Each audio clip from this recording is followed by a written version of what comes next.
দেশের বাজারে সোনার দাম ইতিহাসের সর্বোচ্চ পর্যায়ে পৌঁছেছে। নতুন দর অনুযায়ী 22 ক্যারেটের 1 ভরি সোনার দাম বেলা 12:15 থেকে বেড়ে দাঁড়িয়েছে 2,55,617 টাকা। তবে 1 ভরি সোনার অলংকার তৈরি করতে ক্রেতাদের এই দামের সঙ্গে 5% ভ্যাট এবং 6% মজুরি যোগ করতে হবে। ফলে 1 ভরি অলংকারের মোট খরচ দাঁড়াবে 2,83,735 টাকা।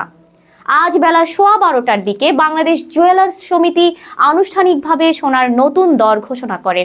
এর আগে গতকাল বৃহস্পতিবার রাত 9টার দিকে ভরিতে 3,149 টাকা দাম কমানোর ঘোষণা দিয়েছিল সমিতি।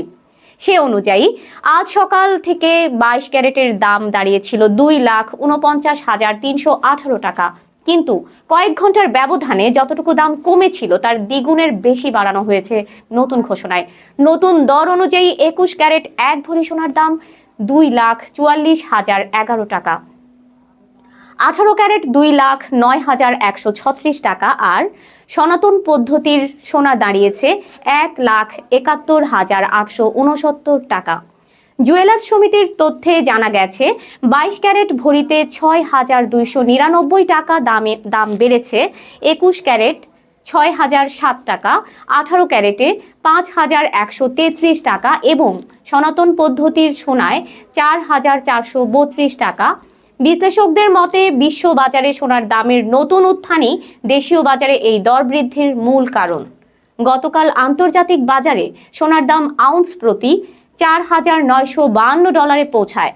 ইরানে বিক্ষোভ, ভেনেজুয়েলার রাজনৈতিক অস্থিরতা এবং ভূ রাজনৈতিক উত্তেজনার কারণে গত 1 মাস ধরে বিশ্ববাজারে সোনার দাম ক্রমাগত বাড়ছে।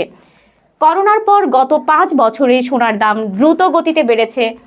2023 সালের 21 জুলাই ভরিতে 1 লাখ টাকা, গত বছরের ফেব্রুয়ারিতে 1.5 লাখ, অক্টোবরে 2 লাখ আর গতকাল 2.5 লাখ টাকা অতিক্রম করে সোনার দাম।